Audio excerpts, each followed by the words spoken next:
तो एपिसोड 1 की शुरुआत होती है अंडमान निकोबार आइलैंड्स को दिखाते हुए, स्पेशली पोर्ट ब्लेयर को दिखाते हुए, जहां पर ये पूरी कहानी घटित होगी। अब इस कहानी को सुनाने वाला है चिरू, जो कि हमको अंडमान निकोबार आइलैंड्स के बारे में बताता है कि ये एक नेचुरल ट्रेजर की तरह है, जहाँ की मिट्टी में काफी कुछ अच्छा और बुरा दोनों चीजें दफन है। अच्छा, जैसे कि नेचुरल रिसोर्सेज खूब है, एनवायरनमेंट में कोई टॉक्सिन्स नहीं है, लेकिन यहाँ पर कुछ ऐसा भी दफन है जो कि जानलेवा है। खैर, कहानी अब दिसंबर एंड 2027 यानी कि 2027 से शुरू होती है, जहाँ पर कोविड आए कई साल बीत गए थे, लेकिन कुछ लोगों ने अभी भी मास्क पहना हुआ था। अब हम अंडमान के बारे में और भी चीजें जान पाते हैं कि यहाँ पर ओराका ट्राइब के लोग भी रहते हैं, जो कि ऐसे लोग हैं जो कि डेवलपमेंट से वंचित हैं। साथ ही साथ वो विकास को नेचर के लिए सही नहीं मानते, तो वो उसके खिलाफ हैं। और अंडमान के चारों ओर पानी ही पानी है, जहाँ से कोई भी आराम से तो वापस नहीं जा सकता। तभी हम देखते हैं एक लोकल गाइड चिरंजीवी को, या फिर शॉर्ट में चिरू कहेंगे, जो कि एक लड़के के साथ होता है। और चिरू ही हमको यहाँ की कहानी शुरुआत में बयां कर रहा था। खैर, ये लड़का अपने परिवार के साथ ओडिशा से अंडमान में जॉब की तलाश में आया है, यानी कि चिरू के पीछे जो बाइक पर बैठा हुआ था, जिसकी फैमिली यहाँ की बाहरी बस्ती में जेनकिंस लेक के आसपास रह रही है, और उसकी जॉब वहीं पर बनी हुई एक जेल में है, जिसके बारे में चिरू से थोड़ा बहुत बताता है, थोड़ा बहुत मजाक करता है, उसको डराने लगता है। खैर, तभी हम उस लड़के की बहन नीरू को देखते हैं, जो कि पानी भरने पास के कुएं पे आती है। इसे थोड़ी ही दूरी पर एक पाइपलाइन के पास कुछ आदिवासी दिखाई देते हैं, जो कि पत्थर की मदद से शहर की वाटर पाइपलाइन को तोड़ रहे होते हैं, जो कि एडम नाम की कंपनी की थी। और नीरू को देखकर वो उस पर हमला भी कर देते हैं, जिसके साथ ये सीन यहीं पर शिफ्ट होता है। खैर, कुछ ही देर के बाद में जब नीरू वापस नहीं आती, तो उसका परिवार उसको एक जगह सही सलामत खड़ा हुआ पाता है, जिसके हाथ में एक नारियल था और पानी की बाल्टी दूर पड़ी हुई थी। और यही ट्राइब और आकाश थे, यानी कि इन्होंने बच्ची को नहीं मारा। जिसके बाद फ्लाइट में एक व्यक्ति को अंडमान्स की खबर पढ़ते हुए दिखाया जाता है कि ओराका ट्राइब वालों ने शहर में जाने वाली एटम कंपनी की वाटर पाइपलाइन को तोड़ दिया। और काफी सारे आम लोग ओराकास के खिलाफ भी थे कि वो डेवलपमेंट नहीं होने देना चाहते। खैर, तभी प्लेन पर एक और फैमिली को दिखाया जाता है, जिसके अंदर है हस्बैंड संतोष साल्वा, वाइफ गार्गी साल्वा और उनका बड़ा बेटा पार्थ उर्फ गुच्चू, और उसकी छोटी बहन विदिशा उर्फ कद्दू। और सबसे बड़ी बात यह है कि ये परिवार पहली बार प्लेन पर बैठकर वेकेशन पर अंडमान जा रहा था। खैर, अब उस फैमिली को पोर्ट ब्लेयर एयरपोर्ट से चिरू ही पिक करता है, और उसे वहाँ पर कोई लड़की भी दिखाई देती है, जिसे वो पहले से जानता था, लेकिन फिलहाल के लिए वो उसको इग्नोर कर देता है। अब वो उन लोगों को उनकी डेस्टिनेशन पर ले जाने लगता है, और यहाँ के बारे में थोड़ा बहुत बताने लगता है कि यहाँ पर ओराका कबीले वाले डेवलपमेंट को पसंद नहीं करते और सरकार के काम में रोक टोक करते रहते हैं, ताकि उनका जंगल, उनका नेचर बचा रहे। हालांकि चिरू को वो लोग पसंद नहीं थे। उसको ऐसा लगता था कि उनकी वजह से ही इस शहर के अंदर कोई भी डेवलपमेंट नहीं होती और पैसे नहीं आते। तो यार, साल 2027 चल रहा था। अगर चिरू को पैसे ही कमाने थे, तो उसको खेलना चाहिए था 1x प्लेटफॉर्म पे एविएटर गेम, जिससे कि वो आसानी से पैसे कमा लेता। और आप भी ऐसा कर सकते हो। आपको बस डिस्क्रिप्शन में दिए गए मेरे लिंक से 1x वेबसाइट पर जाकर रजिस्टर करना है, और पहले डिपॉजिट पे आपको 1,30,000 तक का वेलकम पैकेज बोनस मिलेगा, जिसके अंदर 150 फ्री स्पिन्स भी होंगे। चलो, अब मैं 1x प्लेटफॉर्म पे एविएटर गेम खेल कर दिखाता हूँ। मैंने यहाँ पर एक साथ 2 बार कुछ पैसे लगाए हैं, और देखो एरोप्लेन ऊपर जा रहा है, ऊपर जा रहा है, एंड यस, कैश आउट। मैं जीत गया हूँ 3,710 रुपए। चलो फिर से कोशिश करते हैं। एरोप्लेन ऊपर जा रहा है, फिर से ऊपर जा रहा है, एंड अगेन यस, मैं जीत गया हूँ 12,620 रुपए। 20 सेकंड में 16,000 तक रुपए जीत गया। अब जीते हुए 16,000 रुपए को मैं विड्रॉ भी कर लेता हूँ, जो कि काफी आसान था, क्योंकि 1x पे मिलता है सबसे तेज विड्रॉल। और हाँ, एविएटर गेम के द्वारा दिया गया इतना एडवेंचरस ऑफर मिस मत करना। तो अभी जाइए 1x पर और उन साहसी खिलाड़ियों की श्रेणी में शामिल हो जाइए, जो कि पहले से ही इस अविश्वसनीय खेल के साथ उड़ान भर रहे हैं। डिस्क्रिप्शन में लिंक है, क्लिक करो और रजिस्टर करते ही पाओ 1,30,000 तक का वेलकम पैकेज बोनस, जिसके अंदर मिलते हैं 150 फ्री स्पिन्स भी। खैर, तभी वो रास्ते में अपने भाई विनायक को देखता है, जो कि उससे पूरी तरह अलग है, और ओराकास के लिए वो प्रोटेस्ट करता है, उनके साथ है। बेसिकली एनजीओ का हिस्सा है, और इस वजह से उन दोनों भाइयों में काफी ज्यादा डिफरेंसेस थे। खैर, इसी बीच हम एसडीपीओ यानी कि sub divisional police officer Ketan को देख पाते हैं, जो कि एटम कंपनी के डायरेक्टर मिस्टर सौरभ वानी के पास था। और केतन को अपना प्रमोशन अंडमान्स के बाहर करवाना था, जिसके अंदर सौरभ उसकी मदद कर सकता है, लेकिन बदले में उसे सौरभ के लिए कुछ अरेंजमेंट्स करने होंगे। क्योंकि वहाँ पर एक फेस्ट यानी कि स्वराज महोत्सव ऑर्गेनाइज होने वाला था, जिसके अंदर हेल्थ डिपार्टमेंट की क्लियरेंस की भी जरूरत थी। लेकिन केतन वहाँ से अभी तक सिग्नेचर नहीं ले पाया था, जिसका रीजन थी डॉक्टर सौदामिनी सिंह। खैर जस्ट इसके बाद ही हम डॉक्टर सौदामिनी सिंह को देख पाते हैं, जो कि एक हार्ड वर्किंग डॉक्टर है और एक ओल्ड लेडी को एसटीडीज हो गई थी, जिसका पता वो बहुत ही इजीली लगा लेती है, क्योंकि उनका ये मानना था कि मोस्ट बीमारियों का जवाब बहुत ही सिंपल होता है, ना कि कॉम्प्लेक्स। और उनका एक लेग भी नहीं है, जिसकी वजह से वो प्रोस्थेटिक लेग का इस्तेमाल करती है, जो कि आगे चलकर उनकी सबसे बड़ी वीकनेस बनने वाली थी। और एक और इंटरेस्टिंग चीज ये कि सौदामिनी सिंह अपने में ही रहती हैं। वो अपने कलीग और सीनियर डॉक्टर शशि महाजन की भी नहीं सुनती। वो इतनी ज्यादा इंटेलिजेंट थी कि डॉक्टर शशि भी उससे ज्यादा कुछ नहीं कहते थे, वो भी उससे खाली रिक्वेस्ट ही किया करते। और केतन को डॉक्टर सौदामिनी ही अपने साइन नहीं दे रही थी। इसके पीछे एक अच्छा खासा बड़ा रीजन है, जिस वजह से डॉक्टर सिंह ने अपनी मदद के लिए एक बड़े डॉक्टर को बुलवाया था। लेकिन उनके पास एक असिस्टेंट ऋतु गागरा आती है, जिसे देखकर वो अपसेट हो जाती है, क्योंकि वो एक बहुत ही बड़ी चीज से डील कर रही थी, जिसको सुलझाने के लिए उनको एक बहुत ही ज्यादा शार्प माइंड की जरूरत थी। क्योंकि डॉक्टर सिंह का ये मानना है कि ये एयरबॉर्न डिजीज हो सकती है और एक पैंडेमिक आ सकता है, जिसके अंदर ऋतु ये कहती है कि वो उनका पूरा साथ दे सकती है। वो अपनी पीएचडी नॉलेज और बातों से डॉक्टर सिंह को इम्प्रेस भी कर देती है। खैर अब वो ऋतु को स्पेशल पेशेंट वार्ड दिखाती है और बताती है कि पिछले कुछ दिनों में 11 पेशेंट 3 अलग अलग जगहों से यहाँ पर एडमिट हुए हैं, जिनको खांसी और बुखार की दिक्कत थी, जो कि डॉक्टर तो ठीक भी कर देते। लेकिन यहाँ उन पेशेंट्स के गर्दन पर एक अजीब से ब्लैक रैशेस भी हैं, जो कि उन्हें समझ में नहीं आ रहे कि वो क्या है। और अंडमान्स के अंदर एक केस 1989 के आसपास हुआ था, जब ऐसे ही ब्लैक रैशेस वाली बीमारी फैली थी, जिसके अंदर कुछ लोगों ने अपनी जान गंवा दी। और उस वक्त भी इस मिस्टीरियस बीमारी के बारे में पता नहीं लग पाया था, जो कि अब शायद वापस लौट आई है। और doctor Singh always fears the unknown. और शहर में फेस्ट भी होने वाला है, जिसके अंदर ढेर सारे लोग बाहर से आएंगे, तो उन्हें उससे पहले ही सभी चीजों का पता लगाना होगा। और यही रीजन है कि डॉक्टर सिंह केतन को इग्नोर कर रही थी और मेडिकल क्लियरेंस नहीं दे रही थी, जो कि बिल्कुल ऑब्वियस ही बात है और काफी कंसर्निंग भी है। खैर वो ऋतु को इसके बारे में सर्च करने के लिए कहती है और ऋतु भी इसके बारे में पता लगाने लगती है और वो उन 3 जगहों का पता लगा लेती है जहाँ से वो पेशेंट्स आए थे। अब इसी बीच हम चिरू को देखते हैं, जो कि अपने घर आता है और अपने भाई विनायक को बताता है कि उसकी स्कूल फ्रेंड और क्रश ज्योत्सना शहर में आई है, यानी कि वही लड़की जो कि उसको एयरपोर्ट पर दिखी थी। खैर वो अपने भाई को ज्योत्सना को लेकर टोंट भी करता है कि वो उसकी अगर दोस्त थी तो उससे मिलने क्यों नहीं आई। इसके बाद विनायक उससे मिलने चला जाता है। हालांकि वो चिरू को भी वार्न करता है कि वो अपने दोस्त के साथ टर्टल एग स्मगल करता है, इसकी वजह से वो जेल भी जाने वाला था, लेकिन वो बच गया और उसका दोस्त पुंडी अंदर चला गया। तो वो ये सब इलीगल काम ना करे, लेकिन ऑब्वियसली चिरू उसकी बात नहीं सुनता। खैर अब डॉक्टर सिंह से वही ओल्ड लेडी यानी कि स्टार्टिंग वाली उनकी पेशेंट मिलने आती है और उस ब्लैक रैशेस वाली फाइल को देख लेती है।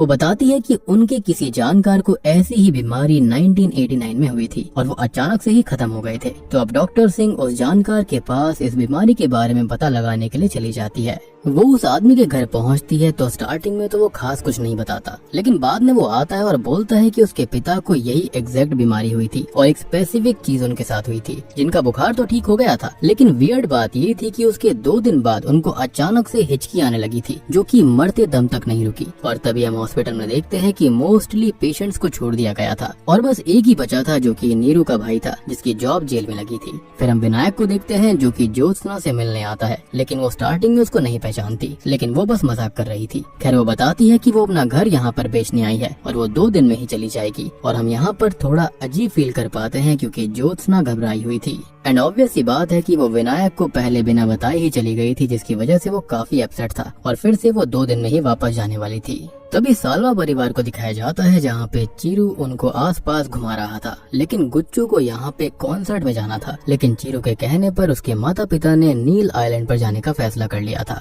जो कि बताया गया था कि काफी सुंदर है, जिसके चलते उसको अपनी माँ से एक जोरदार थप्पड़ खाना पड़ता है, क्योंकि वो अपने पिता से काफी बदतमीजी कर रहा था। पर वो अपने बेटे की फीलिंग समझता है और उसको अपनी बहन कद्दू के साथ कॉन्सर्ट में जाने के लिए अलाउ कर देता है, जिससे कि गुच्चू काफी खुश था। रीजन ये था कि संतोष के पिता उसको बचपन में मारा करते थे और वो ऐसा अपने बच्चों के साथ नहीं करना चाहता था, जिसके चलते वो बहुत ही शांत और सुलझा हुआ व्यक्ति था। गुस्सा बिल्कुल भी नहीं करता था और उसको अंडों तक से नफरत थी। वो शुद्ध शाकाहारी था। अब संतोष अपनी बीवी चिरू और उसके दोस्त पुंडी के साथ नील आइलैंड के लिए निकल पड़ता है, जो कि अभी अभी जेल से बाहर आया था। शॉकिंगली ये दोनों अभी भी नील आइलैंड पे टर्टल एग स्मगल करने जा रहे थे, यानी कि नील आइलैंड अच्छा है, सुंदर है, ये बस खाली एक बहाना था।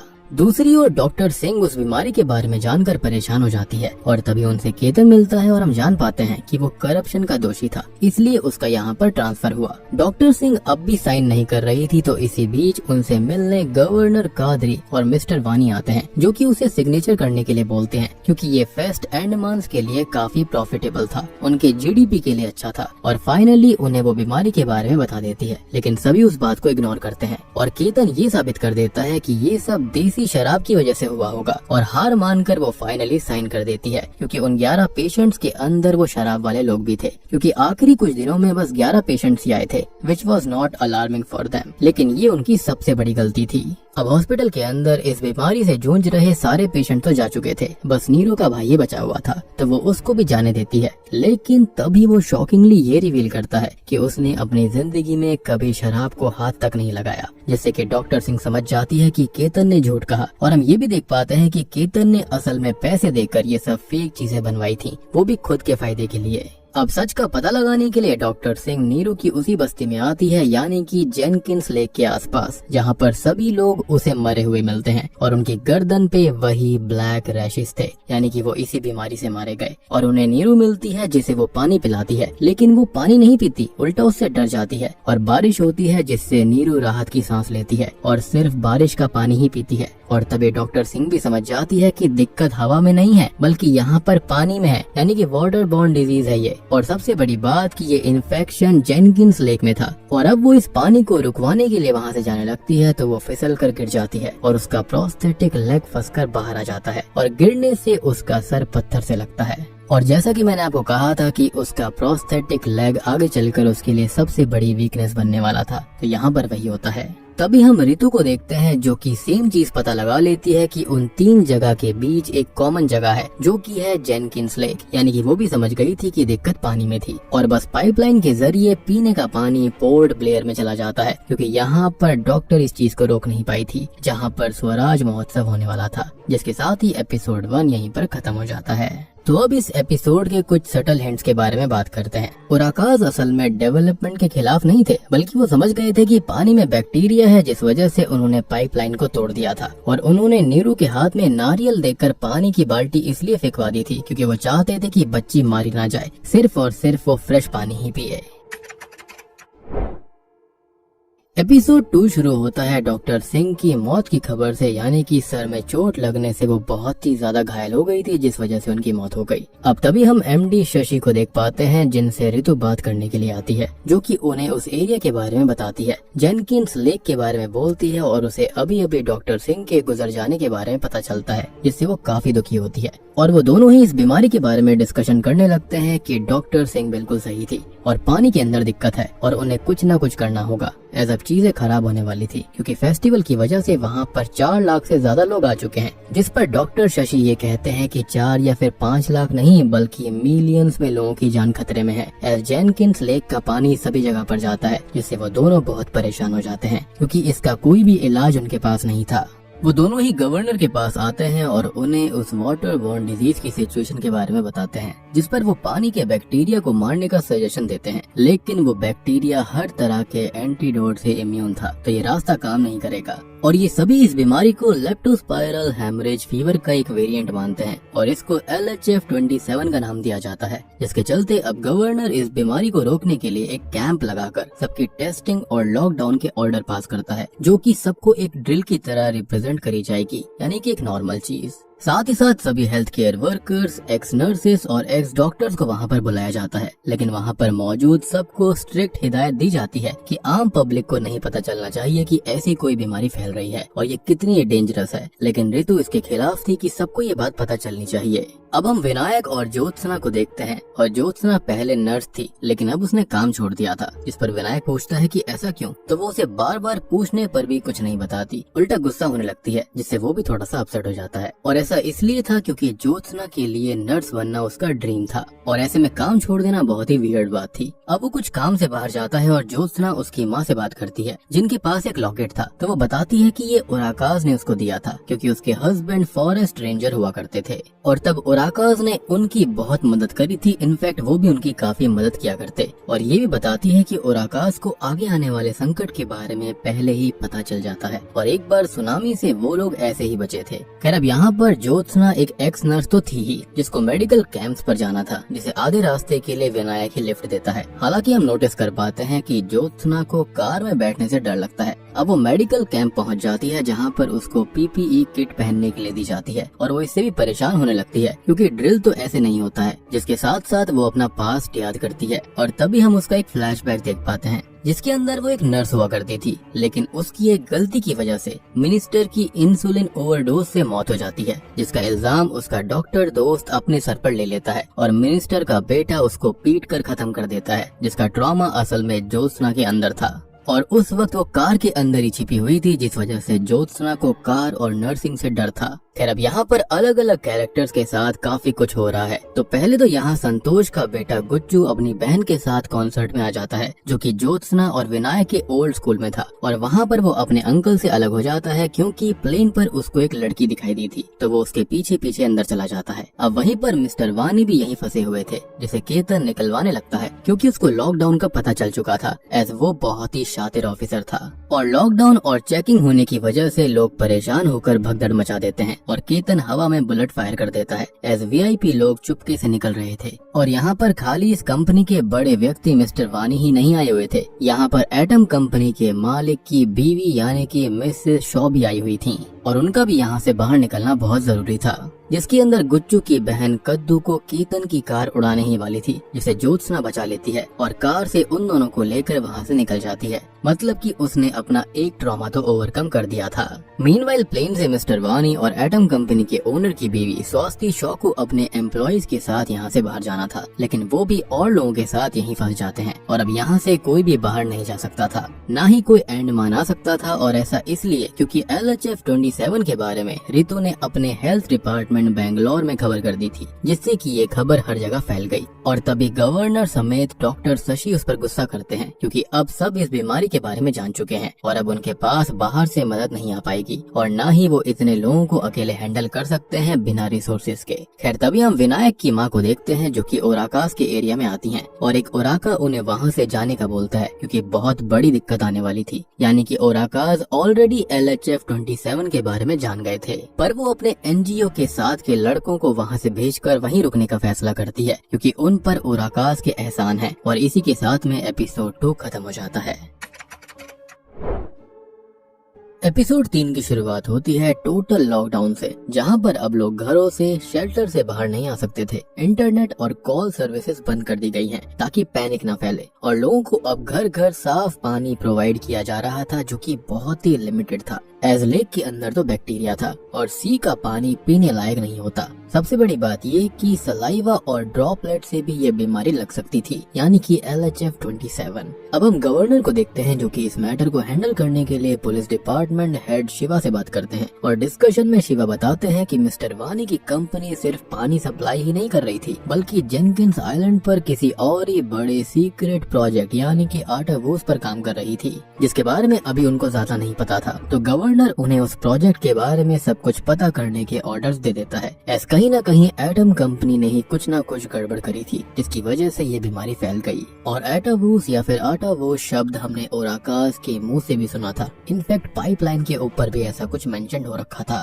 तभी संतोष को दिखाया जाता है, जिसकी वाइफ गार्गी नील आइलैंड पर इन्फेक्टेड हो गई थी, जिसे ऑब्जर्वेशन के लिए रखा गया था, और वो अपने बच्चों के पास जाने का बोलती है। संतोष अब चीरू से बात करता है कि उसे बोट अरेंज करनी होगी, और चीरू अपने दोस्त पुंडी के साथ एक बोट वाले से बात करता है, जो कि 25,000 रूपए में तैयार होता है, लेकिन चीरू यहाँ पर संतोष को 75,000 रुपीज बताता है, मतलब कि वो उसके हालातों का फायदा उठाने वाला था। और इस बात को लेकर बाहर पुंडी उससे झगड़ा करता है, और हमको शॉकिंगली ये बात पता चलती है कि चीरू ही असल में स्मगलिंग का काम किया करता था, क्योंकि उसको पैसा चाहिए था और उसने पुंडी को उस काम में लगाया, और उसकी जगह वो जेल जाया करता था, जो कि सिर्फ यहाँ पर ड्राइवर बनने उसके पास आया था। वो बताता है कि उसे भी इन्फेक्शन हो चुका है और वो मरने वाला है, जिसकी बातों से चीरू को भी दुख होता है और वो चेंज होने का फैसला कर लेता है। और तभी वो और संतोष बोट वाले से बात करते हैं, तो वो बोट देने से ही मना कर देता है कि अगले हफ्ते जाना होगा, क्योंकि लाइन बहुत लंबी थी। इनफैक्ट वो उनके पैसे भी वापस नहीं देता, उल्टा यहाँ पर वो चीरू को मार भी देता है। इसी बीच हमें केतन को दिखाया जाता है जिसने आखिरी एपिसोड में हवा में फायर कर दिया था, तो उसे अभी जगह जगह फ्रेश पानी बांटने की सजा मिली है, जिसे शिवा कार में पानी रखने के लिए बोलता है और वो कार में मिस्टर वानी के सीक्रेट प्रोजेक्ट यानी कि आठावोस की फाइल को देख लेता है और उसके बारे में पूछने चला जाता है। तो मिस्टर वानी अब उसको ही डिच कर देते हैं क्योंकि उनका मतलब उससे निकल गया था।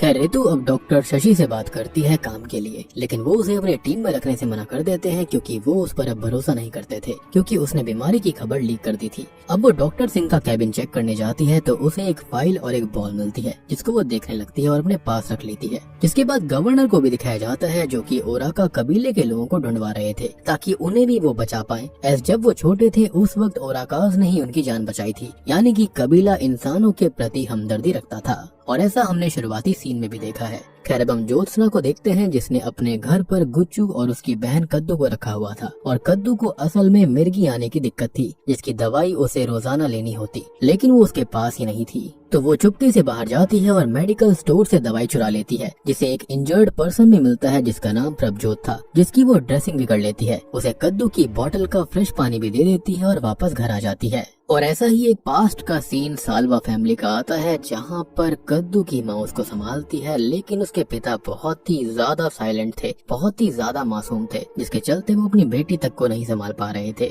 और जैसा कि मैंने बताया कि संतोष की बीवी गार्गी उनकी फैमिली की पिलर थी। अब केतन को एक टैबलेट के बारे में पता चलता है जो कि बोट के सफर के दौरान वॉमिट रोकने के काम आती थी, और केतन को लगता है कि ये टैबलेट मिस्टर वानी के लोग ले रहे हैं, मीन्स वो बोट से कहीं न कहीं जा रहे हैं, और वो यही पता करने उनकी कंपनी में जाता है जहाँ पर कोई उसे पीछे से मारकर बेहोश कर देता है। तभी ज्योत्सना कद्दू की बिगड़ती तबीयत से काफी परेशान थी और उसके इलाज के लिए वो रेडियो की मदद से विनायक से बात करती है जो कि खुद कहीं फंसा हुआ था। वो उसको बताता है कि उसको बासु अंकल के पास जाना चाहिए, ऐसे वो उनकी मदद कर सकते हैं। वो रूट तो है लेकिन उनके पास कद्दू की टैबलेट जरूर मिल जाएगी, जिसके चलते कद्दू और गुच्चू के साथ वो घर से निकल पड़ती है। और तभी हम रितु को देख पाते हैं जो कि डॉक्टर सिंह के घर तक आ जाती है, जिनका डॉग उस पर भौंकने लगता है, लेकिन वो काफी भूखा था। वो उसको खाना देती है और उसे बॉल देकर चुप भी करा देती है, और उनके घर पर रखी हुई उसे एक फाइनल फाइल मिलती है जिसके अंदर एक खास पौधे की पिक्चर थी, जो कि क्या है, इस फाइल में क्यों है, वो ये पता जरूर लगाएगी। और डॉक्टर सिंह का डॉग भी अब उसके साथ ही चला जाता है।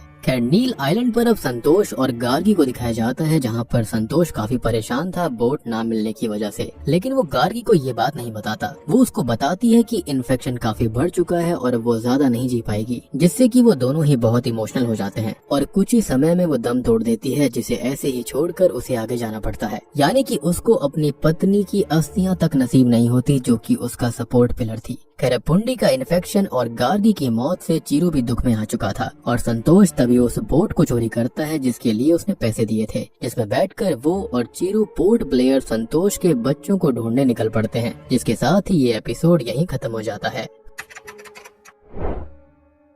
फोर्थ एपिसोड शुरू होता है 1943 के फ्लैशबैक से, जिसके अंदर इस आइलैंड पर एक जापानी बंकर हुआ करता था। इनफैक्ट बहुत सारे थे, और ये वर्ल्ड वॉर 2 का समय था, जहां पर उस बंकर के अंदर 2 जापानी सोल्जर्स थे जिनके साथी सर्चिंग के लिए गए हुए थे, लेकिन एक ही साथी वापस आता है और उसे भी वही ब्लैक रैशेस वाली बीमारी हो चुकी थी जो कि काली उल्टियां कर रहा था। यानी कि ये वेरिएंट इस वाले से भी खतरनाक था। और सबसे बड़ी बात कि पहला केस 1989 में नहीं बल्कि उससे भी पहले का था, और तभी वो बताता है कि उनके बाकी साथियों के साथ भी यही हुआ है, लेकिन इस आइलैंड पर कुछ लोग हैं जो कि इससे बचे हुए हैं, मीन्स वही ओराका कबीले के लोग। खैर अब कहानी प्रेजेंट टाइम में आ जाती है, जहाँ पर हमें ज्योत्सना को दिखाया जाता है जो कि उसी सेम जापानी बंकर के पास आती है, जहाँ फिलहाल बासु अंकल रहते हैं, जिनकी फैमिली पहले ही खत्म हो गई थी, और वो उनसे कद्दू की बीमारी के लिए मदद मांगती है। वो यहाँ पर थोड़े चिड़चिड़े स्वभाव के होते हैं, लेकिन कद्दू उनसे काफी बहस करती है और उनका मन बदल देती है। साथ ही साथ यहाँ पर ज्योत्सना ने उनके गुजरे हुए बेटे का भी जिक्र कर दिया था, जिसके चलते वो मदद के लिए मान जाते हैं।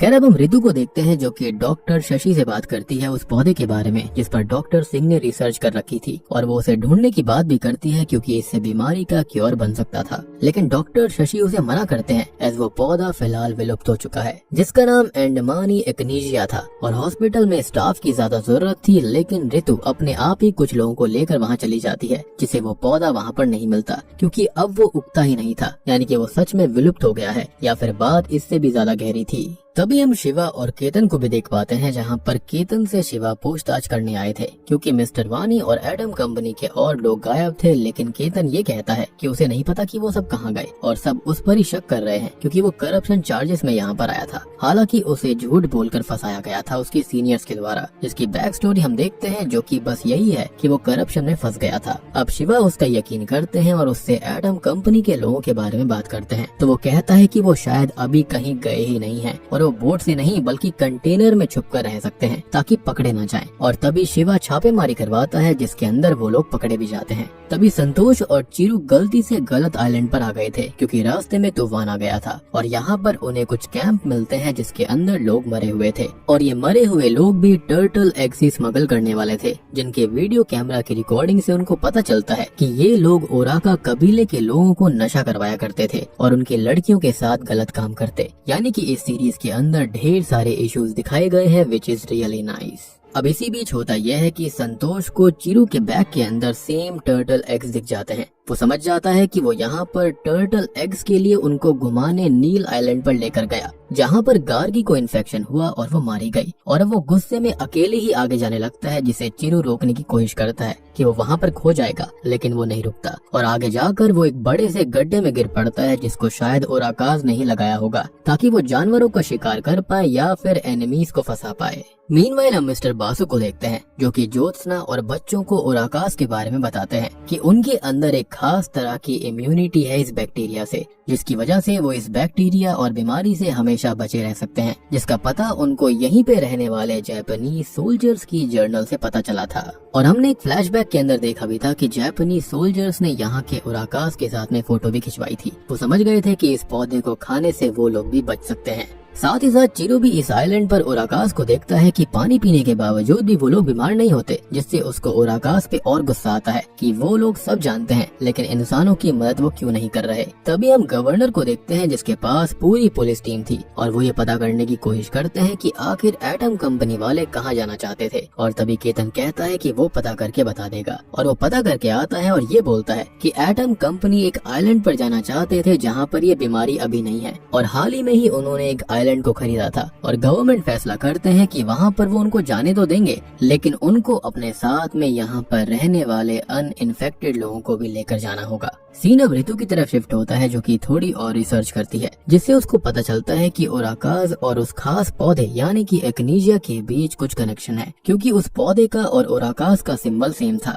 अब हम शिवा को देखते हैं जो कि केतन से बात करने आते हैं और हमको यहाँ पर एक शॉकिंग सच पता चलता है। असल में एडम कंपनी के लोग छुपकर भाग नहीं रहे थे, बल्कि केतन ने ही उनको ये आइडिया दिया था कि वो अकेले तो बाहर नहीं जा सकते, लेकिन अगर वो एक आइलैंड खरीद कर वहाँ पर जाने का नाटक करेंगे तो इससे गवर्नर खुद सबको बचाने के लिए उनसे रिक्वेस्ट करेंगे और टर्म्स कंडीशंस भी वही डिसाइड कर पाएंगे। तो नए आइलैंड का नाम हक्सले था, जिस पर भागने का नाटक उन्होंने किया केतन के कहने पर और केतन ने ही उनको पकड़वाया था। और फिर अब गवर्नर सामने से उनको जाने देगा, उनसे मदद मांगेगा और केतन कभी अच्छा ऑफिसर था ही नहीं और उसके साथ धोखा भी नहीं हुआ था, बल्कि उसने ही अपने जूनियर को करप्शन के चार्जेस में फंसाया था, क्योंकि उसने केस के बारे में डेट्स गलत बता दी थी, जिसको शिवा तुरंत ही पकड़ लेता है और उल्टा वो शिवा को ही धमकी देता है कि वो उसका कुछ नहीं बिगाड़ सकता, क्योंकि एडम कंपनी के रिप्रेजेंटेटिव्स उसकी बात मानते हैं। तो वो उन सभी को बचाने के लिए काफी इम्पोर्टेंट था। तभी एक सीन में एटम कंपनी के सीईओ की वाइफ स्वाति को दिखाया जाता है, जो कि बाथरूम जाती है तैयार होने के लिए, जो कि अपनी नेक पर वही ब्लैक रैशेस को नोटिस करती है। मतलब अब वो भी इन्फेक्टेड है, जिससे और लोगों की भी जान खतरे में है। और इसी के साथ में एपिसोड 4 खत्म हो जाता है। एपिसोड 5 शुरू होता है चिरू से, जो कि घूमते घूमते रोड तक आ गया था, जिसकी हालत काफी खराब थी और उसको एक ट्रक मिलता है और वो उससे लिफ्ट लेकर मेन आइलैंड यानी कि अपने घर तक आ जाता है। यहाँ पर उसे पता चलता है कि उसकी माँ पार्वती ओराकाज की मदद करने गई थी, लेकिन वो इन्फेक्ट हो गई और खत्म हो गई, जिस पर वो ये कहता है कि ओराकाज को मदद की जरूरत ही नहीं है, वो पहले से ही इस बीमारी से इम्यून है और वो कैसे इम्यून है इस बात का वो सच पता लगाएगा और सबके सामने लेकर आएगा। वो बहुत ही ज्यादा गुस्से में आ चुका चुका था, क्योंकि एक उसकी माँ ही थी जो कि उसको समझा करती थी और अब वो भी उसके साथ नहीं रही। अब वो जंगल में अपने पिता के बनाए हुए ओल्ड घर पर एक ओराका को पकड़ कर रखता है, उसको खूब मारता पीटता है और तभी वो अपने एक दोस्त को भी बुलाता है जिसको ओराकास की भाषा आया करती थी, जो कि उसकी माँ के साथ एनजीओ में काम किया करता था, जिसके अंदर विनायक भी था। लेकिन यहाँ पर वो कुछ खास नहीं बताता, बस यही कहता है कि चिरू अपने अंदर झांके, उसको सारा सच पता चल जाएगा। यानी कि यहाँ पर इस ओराका को एक ऐसी बात पता थी जिसके बारे में किसी और को नहीं पता था।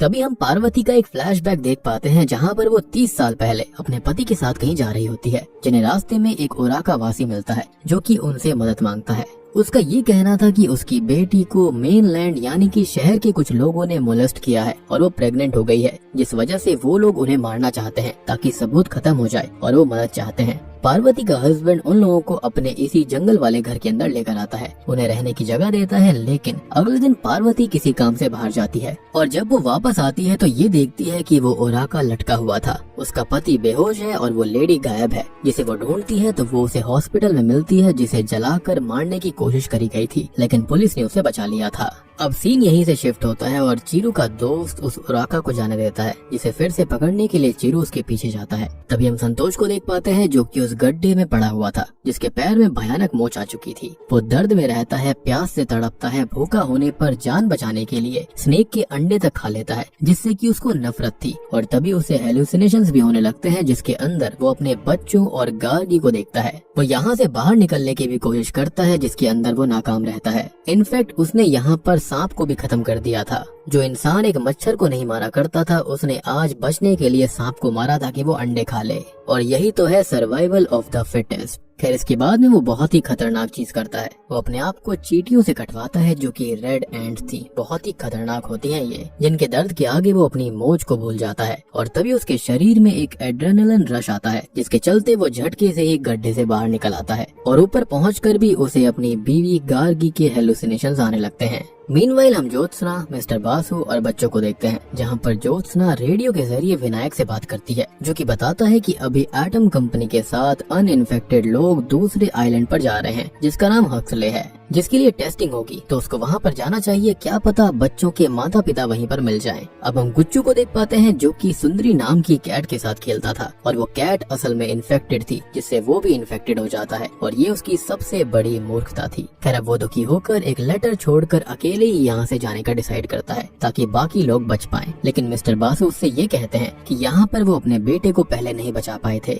और वो उसको जरूर बचाने की कोशिश करेंगे और एटलीस्ट उसका अंत तक साथ देंगे, जिसके चलते वो उसके साथ चल देते हैं। तभी एटम कंपनी के ओनर की वाइफ मिसेस शॉ को दिखाया जाता है जो कि हॉस्पिटल में एडमिट थी और मिस्टर वानी कीतन से कहते हैं कि वो आइलैंड मिसेस शॉ के हस्बैंड मिस्टर शॉ का ही है, जहाँ पर उनके बिना कोई भी नहीं जा सकता, तो मिसेस शॉ का ठीक होना जरूरी था। तो केतन कुछ करे, अदरवाइज वहाँ पर कोई नहीं जाएगा, सब मारे जाएंगे। तभी वो रितु के पास में जाता है जिससे वो पहले हॉस्पिटल में मिल चुका था, जो कि उससे ओराका और उस पौधे के कनेक्शन की बात करती है। और अब वो ओराका से बात करने जंगल जाते हैं। यहाँ पर उन्हें चिरू मिल जाता है, जिनके पास वो ओराका वाला लॉकेट भी था, जो कि ओराका किसी खास को ही दिया करते थे। और वो कह देता है कि उसे ओराकास के बारे में कुछ नहीं पता और आगे उसे वो ओराका भी दिख जाता है, जिसे वो पुलिस के हवाले कर देता है, या फिर ये कहे कि इनडायरेक्टली ऐसा हो गया था। और तभी हमें यहाँ पर पार्वती वाला फ्लैशबैक पूरा होता हुआ दिखाया जाता है। तो उस दिन उस आधी जली ओराका लेडी ने एक लड़के को जन्म दिया था, जो कि उसने लॉकेट के साथ पार्वती को ही सौंप दिया,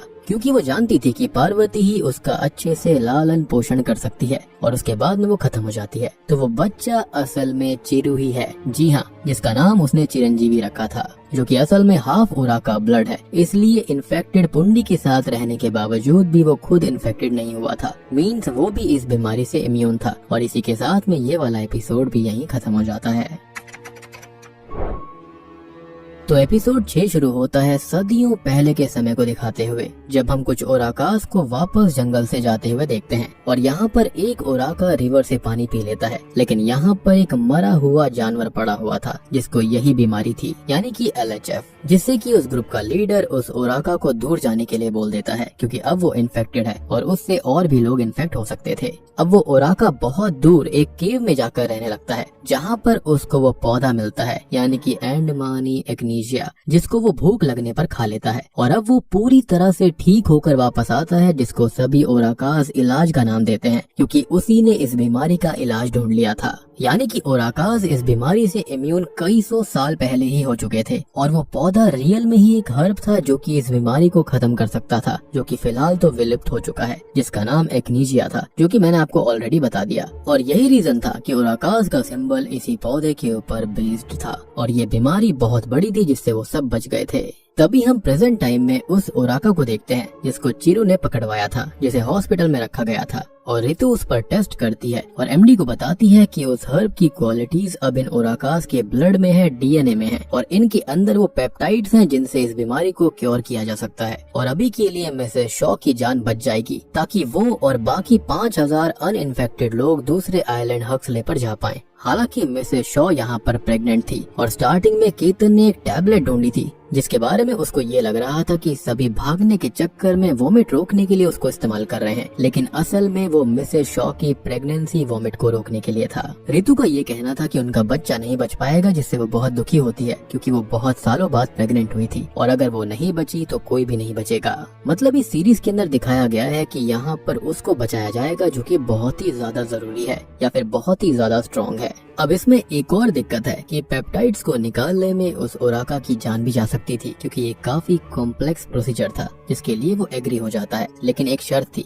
कि कोई भी पुलिस या फिर अथॉरिटी बाकी ओराकास को कभी तंग नहीं करेगी और वो अच्छे काम के लिए खुशी खुशी खुद को कुर्बान कर देना चाहता है और यही ओराकास के जीने का मोटो था। और यहाँ पर उसकी बातों के लिए एक ट्रांसलेटर भी होता है जो कि ट्रांसलेशन किया करता कि उन लोगों ने उनके पूर्वजों के घर उजाड़े हैं और तभी ये बीमारी आई है, जिसका मीनिंग फिलहाल कोई नहीं समझता। अब उस ओराका ने आतावूस कहा था और ये सब एटम कंपनी के प्रोजेक्ट के अंदर था जिसको केतन कैच कर लेता है और उसके बारे में पता लगाने लगता है। तो आतावूस वो जगह थी जहाँ पर ओराकास के पूर्वज दफन थे जो कि उस बीमारी से मारे गए थे और आतावूस असल में ओराकास की भाषा में ग्रेवयार्ड होता है, लेकिन ओराकास ने उस ग्रेवयार्ड के ऊपर एक्नीजिया प्लांट के बीज भी लगाए थे ताकि वो एंटीडोट की तरह काम करे। लेकिन अब ये जगह एटम कंपनी के अंडर में थी जो कि जेनकिंस बायो पार्क कहलाती थी, जहाँ पर खुदाई हुई थी तो शायद यहीं से वो बीमारी बाहर आ गई थी और केतन भी उस मिट्टी को टेस्ट करने के लिए भेज देता है और यही रीजन था कि एग्जैक्ट लोकेशन पे जाने के बावजूद भी रितु को वो प्लांट नहीं मिला था। मतलब कि ये पौधा विलुप्त नहीं हुआ बल्कि उसको इंसानों ने खत्म किया, यानी कि एटम कंपनी ने।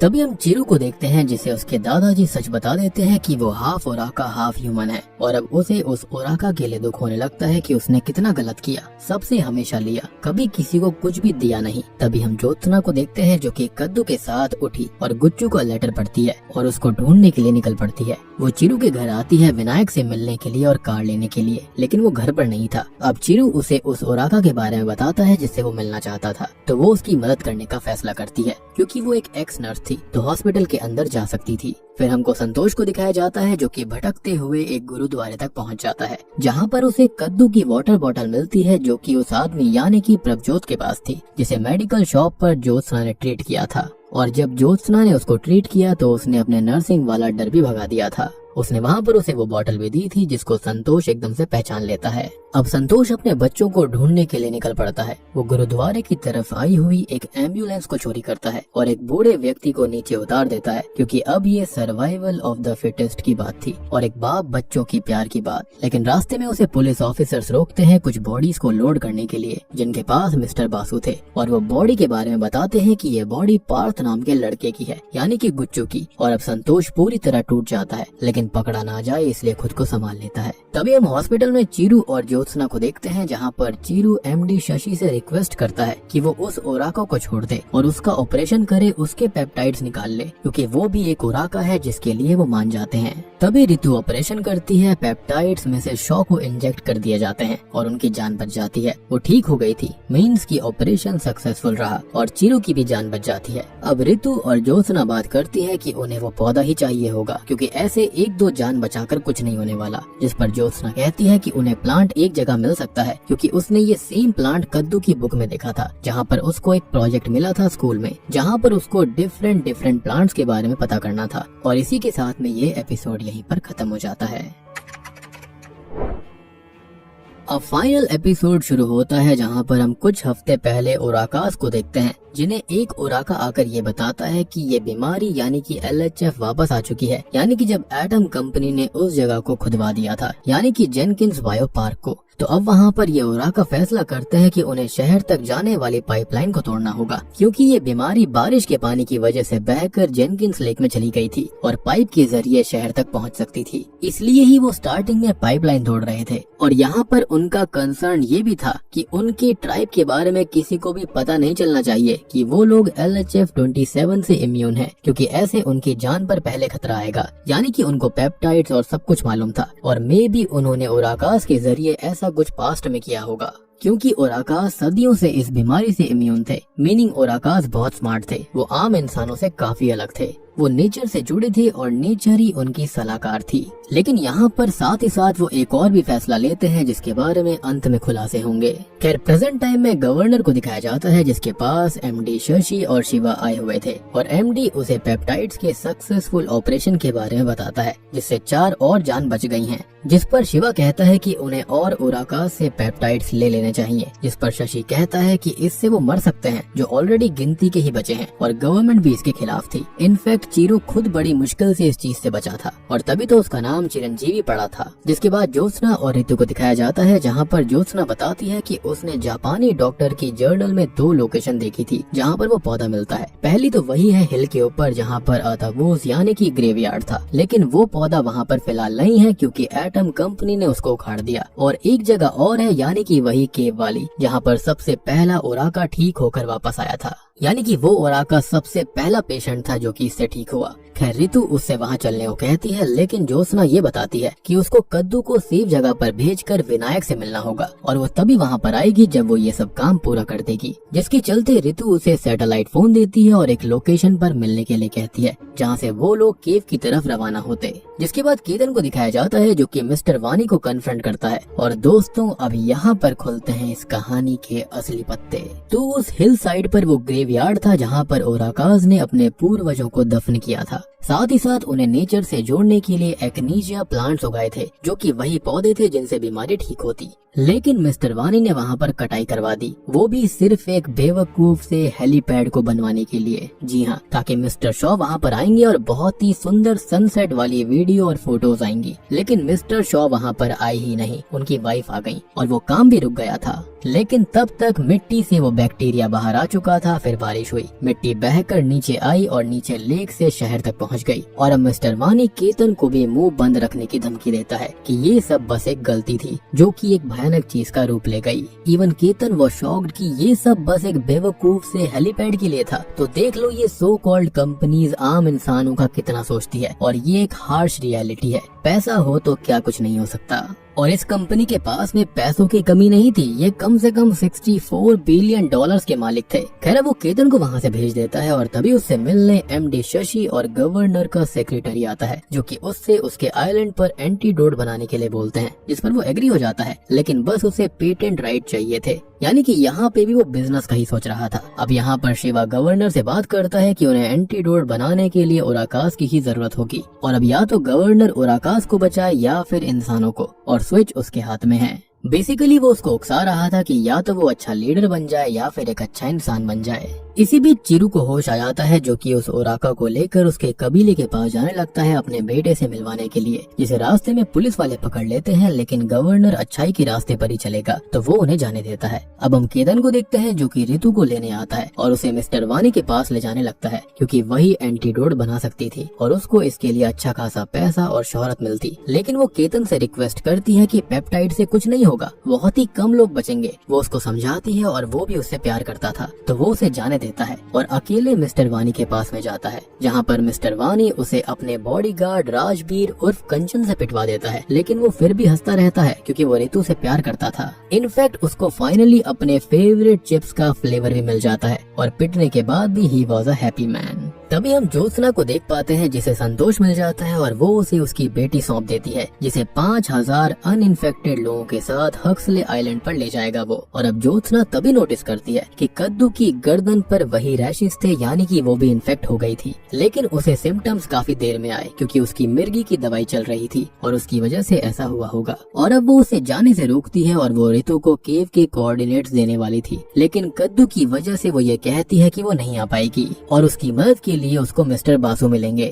ज्योत्सना की बात विनायक से भी होती है जो कि उससे मिलने वहीं पर आ रहा था और आज वो दोनों एक दूसरे से दिल की बात कह देंगे। और हम उनका बचपन देख पाते हैं जब स्कूल प्रोजेक्ट में विनायक ने उसे एक स्पेशल सीड दिया था जो कि उन्होंने वहीं गमले में लगा दिया था स्कूल के अंदर। और इसी प्लांट को कद्दू ने स्टार्टिंग के एपिसोड में देखा था जब वो और गुच्चू कॉन्सर्ट में गए थे, जो कि कोई और नहीं बल्कि एक्नीजिया ही था। और ये सीड्स और आकाश ने विनायक की माँ को दिए थे जिसको ज्योत्सना प्लांट के नाम से ही बो दिया गया, जो कि सर्वाइवल ऑफ द फिटेस्ट के टॉपिक का एक प्रैक्टिकल था। और यही प्लांट सबसे ज्यादा स्ट्रॉन्ग बनता है। फ्रेश था इतने सालों के बावजूद भी, लेकिन इसको किसी ने नोटिस ही नहीं किया। अब यहाँ संतोष पागल सा हो चुका था, सही गलत बिल्कुल भूल चुका था, जिसके चलते वो ज्योत्सना को ही खत्म कर देता है क्योंकि ज्योत्सना सबको कद्दू के इन्फेक्शन के बारे में बता देती। और संतोष को ये लग रहा था कि उसकी बेटी हक्सले पर ठीक हो जाएगी, लेकिन जो डॉक्टर इलाज करने वाली थी वो तो वहाँ पर गई ही नहीं थी। मतलब वही है कि संतोष अच्छा बुरा भूल गया। मतलब वही बात थी कि संतोष अच्छा और बुरा सब कुछ भूल चुका था। जो आदमी अब तक ज्योत्सना को भगवान मान रहा था उसने आज शैतान बन के उसी को खत्म कर दिया। और फिर वो ज्योत्सना का ही ग्रीन टैग कद्दू को पहनाकर बोट पर बोर्ड करवा लेता है। और बोट के अंदर 5000 अनइंफेक्टेड लोग हैं, मींस मौत उनको अब हक्सले आइलैंड पर जाकर मिलने वाली थी। तभी हम केतन को देखते हैं जो कि जख्मी पड़ा है। रितु दूसरे आइलैंड चली गई है मिस्टर बासु के साथ उस पौधे को लेने के लिए, लेकिन हम उस गमले को भी देखते हैं जिसके अंदर बचपन में विनायक ने वो सीड लगाया था और उसका नाम ज्योत्सना ही रखा गया। तो ये वही पौधा है जिसके लिए इतनी मारामारी चल रही है। लेकिन खुद विनायक को अभी नहीं पता है कि ये पौधा कोई ढूंढ भी रहा है क्योंकि ये इन्फॉर्मेशन काफी ज्यादा क्लासिफाइड थी और अगर उसको कुछ पता चल जाता तो शायद वो कुछ कर पाता। इनफैक्ट विनायक और कद्दू एक दूसरे को देखते भी हैं, लेकिन विनायक विजुअली उसको नहीं पहचानता था और विनायक को पता भी नहीं था कि ज्योत्सना अब नहीं रही है और उनका प्यार शायद फिर से अधूरा रह गया। खैर अब गवर्नर को दिखाया जाता है जो कि एमडी से पूछता है कि वो एंटीडोट कैसे बनता है और अब उसका एक इविल चेहरा हमारे सामने आता है जिसने चिरू और उस ओराका के पीछे पुलिस छोड़ दी थी ताकि सभी ओराकास पकड़े जाए। और वो ये कहता है कि वो इवॉल्व नहीं हुए तो उन्हें जीने का हक नहीं है। लेकिन यहाँ पर तो उल्टा ही हो जाता है, वहाँ पर कोई भी ओराका नहीं था और वो पहले से ही जानते थे कि उनके पीछे पुलिस आ रही है और वो छुपकर उनको घेर लेते हैं और हमले के लिए तैयार हो जाते हैं। इनफैक्ट चिरू भी ओराकास की थोड़ी बहुत साइन लैंग्वेज सीख गया था और आपको याद होगा कि ओराकास ने इस बीमारी के आने से पहले एक प्लान बनाया था। तो वो यही था कि अगर अब की बार इंसान उनके लिए आए तो वो इवॉल्व हो जाएंगे, स्टैंड लेंगे और उनको ही खत्म कर देंगे। यानी कि फिर से ये सर्वाइवल ऑफ द फिटेस्ट का काम था और इन जंगलों को ओराकास से बेहतर कोई नहीं जानता था। यानी कि इंसान बुरे थे ना कि ओराकास। और बूम, इसी के साथ में ये सीरीज यहीं पर खत्म हो जाती है। तो दोस्तों ये थी कहानी काला पानी सीजन 1 की और सीजन 2 भी जल्दी आएगा। जी हाँ, क्योंकि अभी यहाँ पर बहुत कुछ बाकी है। सबसे बड़ी बात यह है कि मुझे ये लगता है कि ज्योत्सना शायद से मरी नहीं है और ओराकास भी बच जाएंगे क्योंकि आई एम श्योर कि रितु केव ढूंढ लेगी क्योंकि जापानीज जर्नल के अंदर सब कुछ लिखा था और मिस्टर बासु को उसका आइडिया है कि वो केव कहाँ पर हो सकती है। तो पेप्टाइड से बेहतर एंटीडोट डायरेक्ट प्लांट से ही आना होगा। हो सकता है कि विनायक इसमें एक बड़ा रोल प्ले करेगा। उसको पता है कि उसने ऐसा पौधा लगाया था कई सालों पहले। और आपको क्या लगता है, क्या संतोष ने सही किया या फिर गलत? क्या उसको ज्योत्सना की बात माननी चाहिए थी? और संतोष अब वो इंसान नहीं रहा जो कि वो पहले था। यानी कि मजबूरी इंसान को हैवान में बदल सकती है। यानी कि जहाँ सर्वाइवल की बात आती है वहाँ एक शाकाहारी अंडे खा गया, खून किया, चोरी की, झूठ बोला, क्योंकि ये सर्वाइवल ऑफ द फिटेस्ट है। आई फील की एंडिंग को जानबूझकर थोड़ा सा नेगेटिव रखा गया है ताकि सीजन 2 भी आए और मुझे ओराकास के बारे में और चीजें देखनी है। लाइक उन्होंने खुद को इवॉल्व कैसे किया, क्या प्लानिंग प्लॉटिंग एंडिंग में की गई और चिरू का आगे क्या भविष्य होने वाला है। क्या वो ओराकास बन के रहेगा या फिर इंसान, और क्या वो अपनी विरासत कबूलेगा या फिर नहीं। और ओराकास पहले से ही जानते थे कि चिरू कौन है। अब जेनकिंस लेक को कैसे सही किया जाएगा और हक्सले आइलैंड पर क्या तबाही मचेगी। क्या शिव वहाँ तक जा भी पाएगी। क्योंकि कद्दू तो इन्फेक्टेड है और अभी और भी ऐसे ढेर सारे लोग इन्फेक्शन वाले होंगे, क्योंकि सिम्टम्स तो बाकियों को भी लेट आ सकते हैं। उनमें से कोई ना कोई तो दवाइयाँ ले ही रहा होगा ना। आई थिंक एटम एम्प्लॉइज तो शायद अब इम्यून हो चुके हैं, क्योंकि वो बड़े लोग थे और जुगाड़ करके शर्त रख दी होगी कि हम सबसे पहले एंटीडोट लेंगे। बाकी एक स्टूपिड से हेलीपैड के लिए इतना बड़ा पैंडेमिक आ गया, बहुत ही अजीब चीज करी है। आतावुस कभी कोई सीक्रेट प्रोजेक्ट था ही नहीं, बल्कि एक बेवकूफी भरी चीज थी और यहाँ पर शायद इनको कुछ सीक्रेट रिवील करना था, ना कि ये स्टूपिड हेलीपैड आइडिया। उससे सीरीज और बेहतरीन बन जाती। यानी कि एक गलती और नादानी एक पैंडेमिक का रूप ले बैठी। बाकी आप लोग बताना कि आपको ये सीरीज कैसी लगी। आपके कुछ सवाल है तो कमेंट सेक्शन में आप जरूर बताना। तो वीडियो पसंद आई हो तो लाइक कर देना, चैनल के ऊपर नए हैं तो सब्सक्राइब कर लीजिए सीजन 2 के लिए। तो